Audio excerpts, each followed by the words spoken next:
आयुर्वेदिक पोषण इस सिद्धांत पर आधारित है कि भोजन केवल पोषण का स्रोत नहीं है बल्कि औषधि का एक रूप भी है। यह इस तरह से खाने के महत्व पर जोर देता है जो दोषों को संतुलित करता है, पाचन का समर्थन करता है और समग्र कल्याण को बढ़ावा देता है। आयुर्वेदिक पोषण के प्रमुख सिद्धांत इस प्रकार हैं। अपने दोष प्रकृति के अनुसार भोजन करना। आयुर्वेद मानता है कि प्रत्येक व्यक्ति का एक अद्वितीय संविधान या प्रकृति होती है, जो वात, पित्त या कफ दोष की प्रबलता से निर्धारित होती है। आपके दोष के अनुसार भोजन करने से संतुलन बनाए रखने और असंतुलन को रोकने में मदद मिल सकती है। उदाहरण के लिए, वात के प्रकारों को उनकी हल्की और ठंडी प्रकृति का मुकाबला करने के लिए गर्म, पिसे हुए और पौष्टिक खाद्य पदार्थों से लाभ होता है।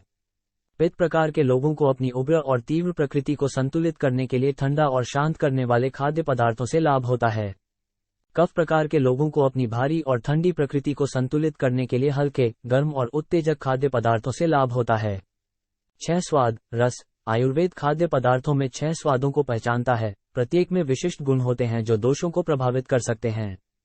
मीठा, पौष्टिक और पिसाई, वात और पित्त को संतुलित कर सकता है लेकिन अधिक मात्रा में कफ को बढ़ा सकता है।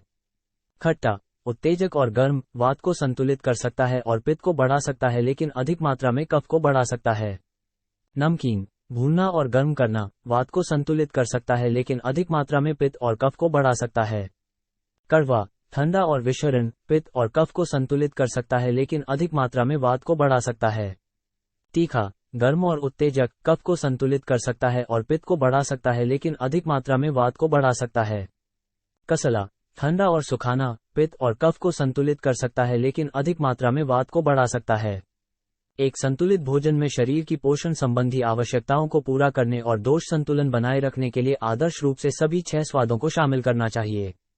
मौसमी भोजन। आयुर्वेद प्रकृति की बदलती ऊर्जा के साथ तालमेल बिठाने के लिए मौसमी भोजन की वकालत करता है। माना जाता है कि किसी विशेष मौसम में प्राकृतिक रूप से उगने वाले खाद्य पदार्थों में उस दौरान शरीर को संतुलित करने के लिए आवश्यक गुण होते हैं। उदाहरण के लिए, गर्मियों, पित्त के मौसम में खीरे और तरबूज जैसे ठंडे खाद्य पदार्थ गर्मी को संतुलित करने में मदद करते हैं। पतझड़, वात मौसम में शकरकंद और गरम मसाले जैसे पिसे हुए खाद्य पदार्थ मौसम के ठंडे और शुष्क गुणों को संतुलित करने में मदद करते हैं।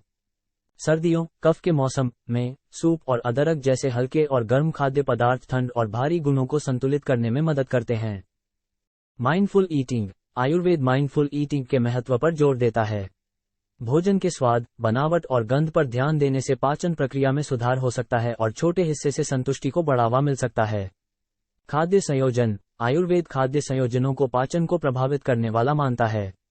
कुछ संयोजन फायदेमंद हो सकते हैं, जबकि अन्य पाचन असंतुलन पैदा कर सकते हैं। उदाहरण के लिए, आमतौर पर डेयरी उत्पादों के साथ फलों के संयोजन से परहेज किया जाता है, क्योंकि इससे पाचन तंत्र में किण्वन हो सकता है। मात्रा और समय। दिन भर में संतुलित मात्रा में और नियमित समय पर भोजन करना पाचन में सहायता करता है और अधिक खाने से रोकता है। खाना पकाने के तरीके। आयुर्वेद खाना पकाने के ऐसे तरीकों की सलाह देता है जो पचाने में आसान हों, जैसे डीप फ्राइंग या अत्यधिक ग्रिलिंग के बजाय भाप में पकाना, उबालना और भूनना। इन आयुर्वेदिक पोषण सिद्धांतों को अपने आहार में शामिल करके आप बेहतर पाचन, बढ़ी हुई ऊर्जा और शरीर की प्राकृतिक लय और मौसम के अनुरूप बेहतर कल्याण की भावना का अनुभव कर सकते हैं। याद रखें कि आयुर्वेद एक व्यक्तिगत दृष्टिकोण को बढ़ावा देता है, इसलिए आहार विकल्प चुनते समय अपने अद्वितीय संविधान और किसी विशिष्ट स्वास्थ्य स्थिति पर विचार करना आवश्यक है।